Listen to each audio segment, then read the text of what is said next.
হরি হরি হরি বল,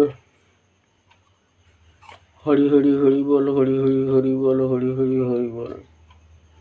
তাহলে আগের ভিডিওতে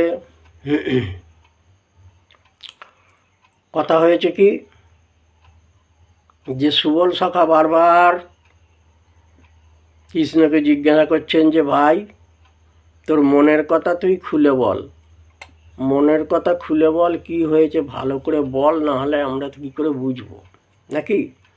এইভাবে কথাবার্তা হচ্ছে, এটা তো আমরা বলেছি, আপনারাও এটা বুঝছেন। এইবারে বলছে দেখুন, যখন বারংবার এইরকম করে সুবল জিজ্ঞাসা করছে, তখন এইবার প্রাণ কানাই আমার বলতে শুরু করেছে। বলে ওরে এ কথা শুনিবি যদি আমার কাছে আয় রে, ওরে এ যে আমার মনের কথা, এ যে আমার ভজনের কথা, তোরে বলবো না তো কারে বলবো রে সুবল। তুই যে হলি আমার মরম সখা, তুই যে হলি আমার প্রিয় নরম সখা, তাহলে এ কথাই আমার মনের কথা, তুই বিনে আর তো কেউ জানে না রে।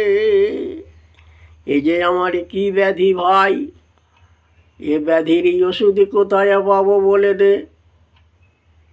তখন সুবল আমার প্রাণ কানাইয়ের কাছে এসে বসেছে। ভাই কানাই আমারে বলছেন, এই ওরে এ ব্যাধি আমার কোন দিন কার থেকে জানিস? যেদিনই আমি সেই কদম্বের তলায়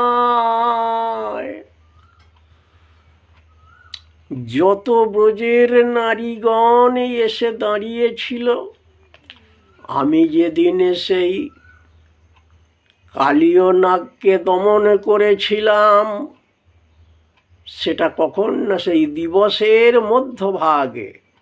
ওরে কালীয় দমন কিবা কালীয় দমন, দমন দিন মাহ, কালীয় দমন, কালীয় দমন।